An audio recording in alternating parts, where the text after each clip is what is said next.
Sa ibang balita, isiniwalat ng 18 dati umunong tauhan ni Zaldico ang pag-deliver umano nila ng male-maletang pera sa iba't ibang politiko at personalidad.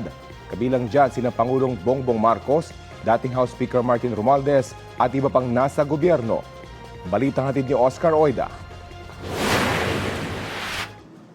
18 dati umanong military personnel, karamihan mga dati umanong miyembro ng Philippine Marines ang iniharap ng abogadong si Attorney Levito Baligod sa miyembro ng media. Mga dati umano silang tauhan ni dating Congressman Zaldico. Mga kasamahan rin daw sila ng dati ring Marine at dati ring security detail ni Co na si Orly Guteza.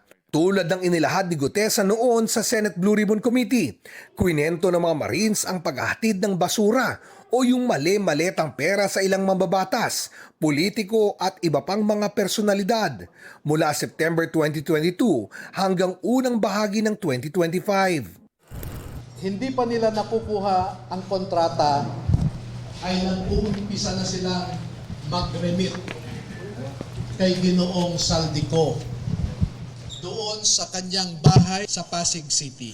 Ipinakita ni Baligod ang affidavit ng mga dating Marines. Bahagi nito ang mga larawan ng daan-daang maleta raw ng pera na dumadating umano sa bahay ni Co. Ipinakita rin doon ang larawan ng empleyado raw ni Co na binibilang ang pera na dumarating sa bahay. Pagkatapos daw ay ibinabalik ulit sa maleta at dinadala umano sa penthouse condominium unit ni Co sa BGC. Ipinakita rin nila ang litrato kasama ni Guteza. Since no kami ay nasa boss something. Yung mga pera kasi ma'am na dumadating at mga pera kasi yan ma'am is hindi namin alam na galing sa masama. Although kami ay isang empleyado lamang ni Boss Saldi and family. Kaya nung lumabas po yung issue na flood control na yan, doon namin po napagtanto na yung mga mali-malitang pera na yan naming dinideliver sa mga iba't ibang nakaupo sa ating mga gobyerno ay galing po pala sa nakaw. Ang pera, dinala raw nila sa bahay o tanggapan ng ilang mga congressman kabilang si nooy House Speaker Martin Romualdez.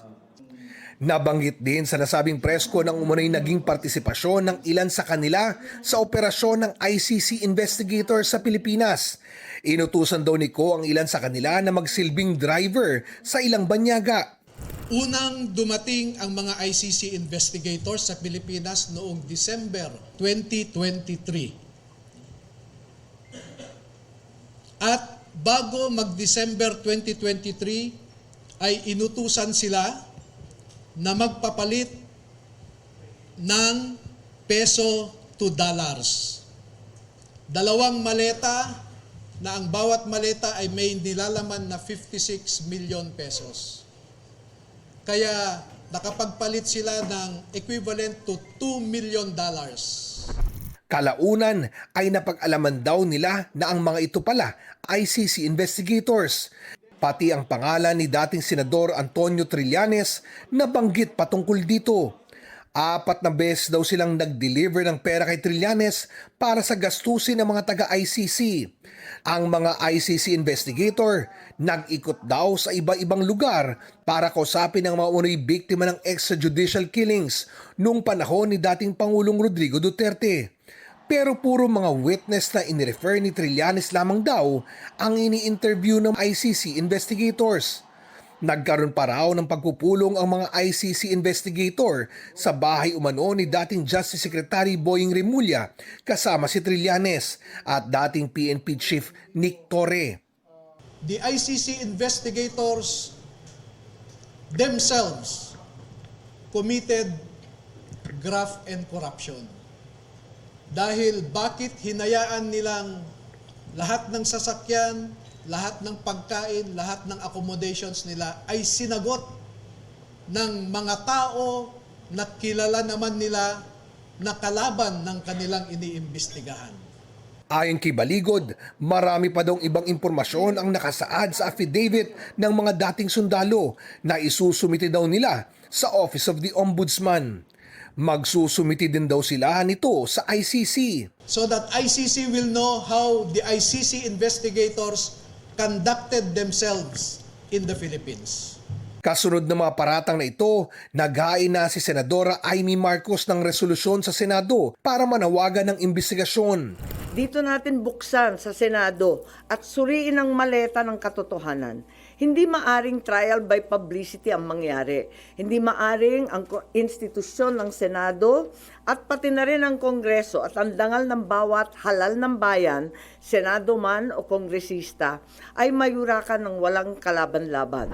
Bagamat hindi ipinamahagi ni Baligod sa media ang buong affidavit, nabanggit sa resolusyon ni Senadora Marcos ang ilan pang bahagi nito.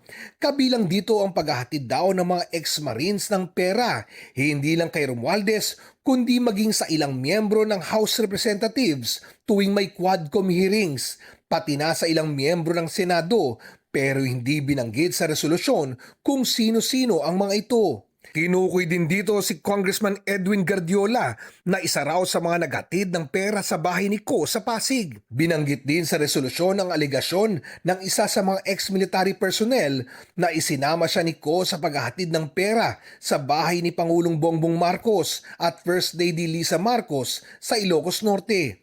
Tinanggap umano ni Presidential Son at Congressman Sandro Marcos ang pera. Dawit din ng ilang kasalukuyan at dating opisyal ng gobyerno. Kasama dyan si dating Budget Secretary Amena Pangandaman na hinatiran daw ng 2 maleta sa kondo ni Ko.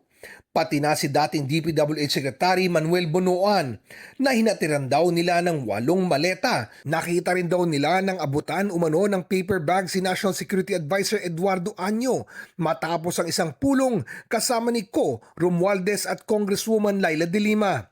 Sinabi rin sa resolusyon ang lingguhan daw na pagkuha ng pera mula sa bahay umano ni Agriculture Secretary Francisco Chu Laurel.